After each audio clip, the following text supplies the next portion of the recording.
Hello, എല്ലാവർക്കും നമസ്കാരം. സൽസബിൽ കിച്ചണിലേക്ക് എല്ലാവർക്കും സ്വാഗതം. നമുക്കൊരു നല്ലൊരു ബീഫ് റോസ്റ്റ് എങ്ങനെ തയ്യാറാക്കാൻ നോക്കാം.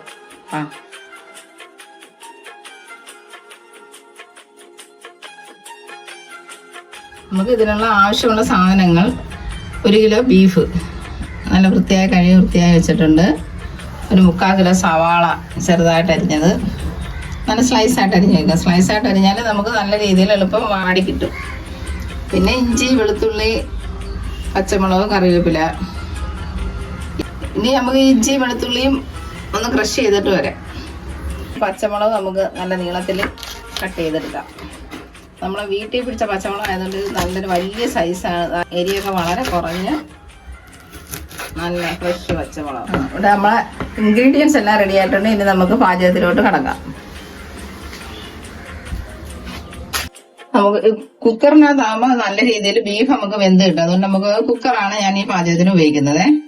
2 ടേബിൾ സ്പൂൺ വെളിച്ചെണ്ണ ഉപയോഗിക്കാം. ഞാനാണ് കേരഫെട്ടിന്റെ വെളിച്ചെണ്ണ ഉണ്ടല്ലോ, അതാണ് ഞാൻ ഉപയോഗിക്കുന്നത് പാചകത്തിന്. എണ്ണ നന്നായിട്ട് ചൂടായിട്ടുണ്ട്. നമുക്ക് ആദ്യം കറിവേപ്പില കുറച്ചിട്ട് കൊടുക്കാം. ഈ കറിവേപ്പില ഇടുമ്പോൾ എണ്ണയ്ക്ക് നല്ല മണം കിട്ടും. നമ്മളെ ആ ബീഫിന് നല്ല മണം കിട്ടും. ഇത് നമുക്ക് ക്രഷ് ചെയ്ത് വെച്ചിരിക്കുന്ന വെളുത്തുള്ളി, ഇഞ്ചിയും ആ എണ്ണയിലോട്ട് ഇട്ട് കൊടുക്കാം.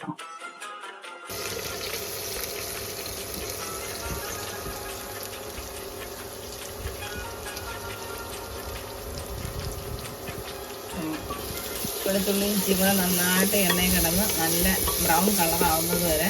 ഞാൻ എന്റെ നോൺ വെജ് പാചകങ്ങൾക്കെല്ലാം വെളുത്തുള്ളി ഇഞ്ചി ആദ്യം എണ്ണയിൽ നല്ലോണം ബ്രൗൺ കളർ ആവുന്നവരെ മൂപ്പിക്കും. ഇഞ്ചി വെളുത്തുള്ളി കൂടെ എണ്ണയിൽ കിടന്ന് നന്നായിട്ട് മൂക്കുമ്പോൾ നമുക്ക് സവാള അങ്ങോട്ട് ഇട്ട് കൊടുക്കാം. 3/4 കിലോ സവാളയാണേ. സവാള എണ്ണയിൽ കിടന്ന് നന്നായിട്ട് നല്ല വഴറ്റിയെടുക്കണേ. വഴറ്റിയെടുത്തിട്ട് ഈ ബീഫും കൂടെ അതിനകത്തോട്ടിട്ട് നല്ല രീതിയിൽ ഉപ്പ് ചേർത്ത് സവാളയായിട്ട് നന്നായിട്ട് ഇളക്കി അങ്ങോട്ട് യോജിപ്പിക്കാം. ഈ സവാളയ്ക്കകത്തോട്ട് ആവശ്യത്തിന് ഉപ്പും കൂടെ ചേർത്ത് കൊടുക്കാം കേട്ടോ. ആദ്യം നമ്മൾ കുറച്ച് ഉപ്പേ ചേർക്കാവൂ. പിന്നെ ബീഫൊക്കെ ചേർത്ത് ഉപ്പൊക്കെ നോക്കിയിട്ട് അവരവരുടെ ഇഷ്ടത്തിന് പാകത്തിനുള്ള ഉപ്പേ ചേർക്കാവൂ. നമുക്ക് ഇതിലോട്ട് ഉള്ളിയിലോട്ട് ഉപ്പ് ചേർത്ത് കൊടുക്കാം. ഉപ്പ് ചേർത്ത് കൊടുക്കുമ്പോഴുള്ള ഗുണമെന്ന് പറഞ്ഞാൽ നമുക്ക് ഉള്ളി പെട്ടെന്ന് വാടി കിട്ടും. നമ്മുടെ ഇഷ്ടപ്പെട്ടൊരു പാചകം ചെയ്യുമ്പോഴേ നമുക്ക് അതിന്റെ ആ ഒരു ഫൈനൽ പ്രോഡക്റ്റ് അത്രയ്ക്ക് നല്ല ടേസ്റ്റി ആയിട്ട് കിട്ടും.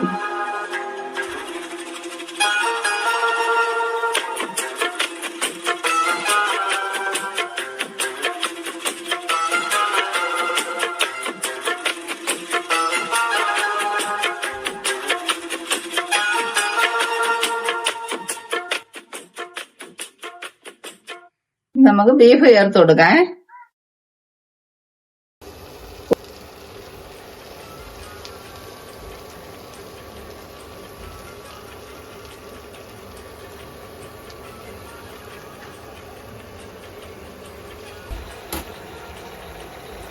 നമുക്ക് 2 കപ്പ് വെള്ളം ഇതിനകത്തോട്ട് ചേർത്ത് കൊടുക്കാം.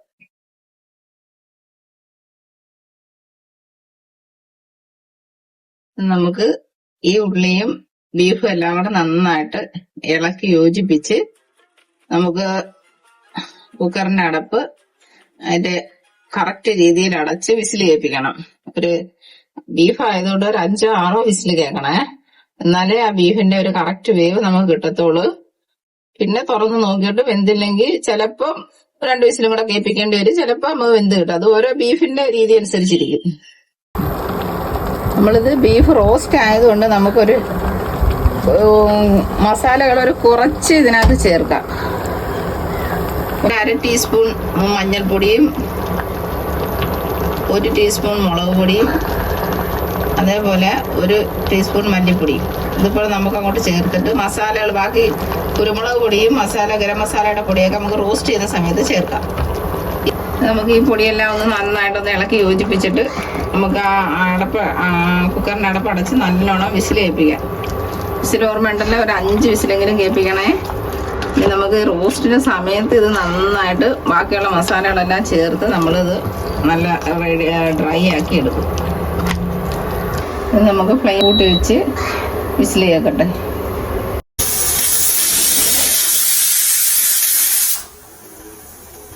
വിസിലൊക്കെ അതിന്റെ എയറെല്ലാം പോയിട്ടുണ്ട്. നമുക്ക് ഇനി ഒന്ന് തുറന്ന് നോക്കാം കുക്കറെ.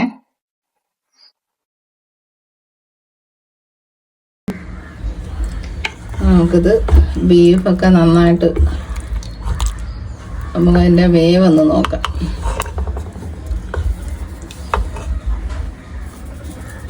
നന്നായിട്ട് വെന്തിട്ടുണ്ട്. ഞാനിവിടെ ഒരു 5 വിസിലാണ് കേൾപ്പിച്ചത്. ചില ബീഫിന്റെ വേവ് അനുസരിച്ച് അത് മാറും. എന്നാലും മാക്സിമം ഒരു 5 എണ്ണമെങ്കിലും നമ്മൾ കേൾപ്പിക്കണം. ബീഫ് റോസ്റ്റ് ആക്കുന്ന പ്രോസസ്സിലോട്ട് കിടക്കാം. ഈ പരന്ന ഒരു ചുവട കട്ടിയുള്ള നല്ലൊരു പരന്ന പാത്രം എടുക്കണേ. റോസ്റ്റിന് എപ്പോഴും പരന്ന പാത്രമായിരിക്കും നല്ലത്. നമുക്ക് കുറച്ച് അതിനകത്തോട്ട് ഒഴിച്ച് വെള്ളം വറ്റിച്ചെടുക്കണം. ഇതിന്റെ മസാലകളെല്ലാം ചേർത്ത് ഈ വെള്ളം വറ്റിച്ചെടുക്കണം. ആദ്യത്തെ പ്രോസസ്സ് വെള്ളം നന്നായിട്ട് ഇതിന്റെ വറ്റിച്ചെടുത്തിട്ട് ഇനി നമുക്ക് 1 ടേബിൾ സ്പൂൺ വെളിച്ചെണ്ണയും ചേർത്ത് ബാക്കി മസാലകളും കൂടെ ചേർത്ത് നന്നായിട്ട് നമുക്ക് റോസ്റ്റ് ആക്കി എടുക്കാം. ഇതിന്റെ വെള്ളം കുറച്ച് വറ്റി വന്നിട്ടുണ്ട്. ഇനി നമുക്ക് ഇതിനകത്ത് കുറച്ച് മസാലകൾ ചേർക്കാം. കുറച്ച് മസാലകൾ ചേർത്താൽ ഈ ബീഫിനകത്ത് നന്നായിട്ട് അതൊക്കെ പിടിച്ച് നല്ല ടേസ്റ്റ് ആയിരിക്കും. ഒരു 1/2 ടീസ്പൂണ് മഞ്ഞൾപ്പൊടി, നമുക്കൊരു 1 ടേബിൾ സ്പൂൺ വരെ മുളക് പൊടി ചേർക്കാം. അതേ അളവിൽ തന്നെ 1 ടേബിൾ സ്പൂൺ മല്ലിപ്പൊടി കൂടെ ചേർക്കാം. 1 ടീസ്പൂൺ കുരുമുളക് പൊടി, 1 ടീസ്പൂൺ ഗരം മസാലയുടെ പൊടി. ഈ ഗരം മസാല നമ്മൾ തന്നെ പൊടിക്കുന്നത് കേട്ടോ. ഞാൻ കരിഞ്ചീരകളും ബാക്കി സ്പൈസസും എല്ലാം കൂടെ ചേർത്ത് വീട്ടിൽ തന്നെ കഴുകി വൃത്തിയായിട്ട് വറുത്ത് പൊടിക്കുന്നതാണ്. എൻ്റെ കറികളിലെല്ലാം ഞാൻ പൊടിക്കുന്ന മസാലയാണ്. അത് ഒരു പാക്കറ്റിലെയും മസാലകൾ മേടിക്കാറില്ല. നല്ലോണം ഇത് ഇറക്കി കൊടുക്കുകയാണെങ്കിൽ ഇത് അതിൻ്റെ ആ ഒരു ഗ്രേവി എല്ലാം നല്ലോണം വറ്റി ആ പീസിനകത്തോട്ട് ആ ഗ്രേവി നല്ല തിക്നെസ് ആയിട്ട് നമുക്ക് വരണം. എന്നാലേ ആ ബീഫിൻ്റെ കറക്റ്റ് റെസിപ്പി കിട്ടത്തുള്ളൂ.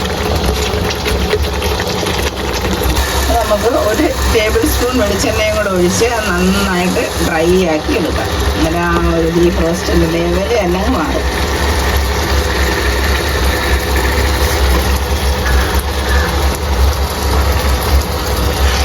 നന്നായിട്ട് ഇളക്കി യോജിപ്പിച്ച്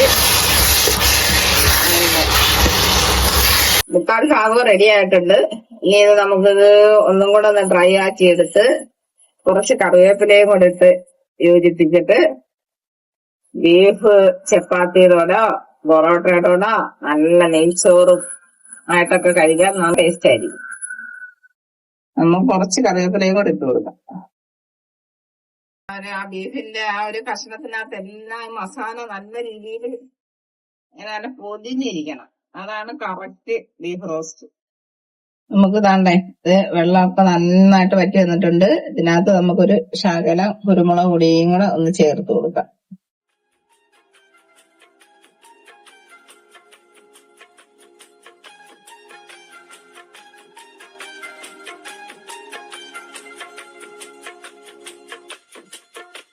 ബീഫ് റോസ്റ്റ് ഇവിടെ റെഡി ആയിട്ടുണ്ട്.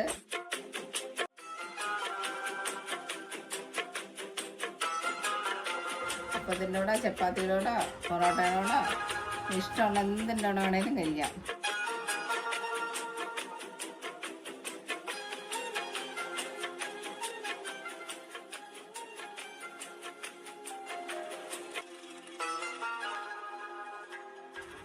ഇനി അടുത്തൊരു റെസിപ്പിയായിട്ട് നമുക്ക് വീണ്ടും കാണാം.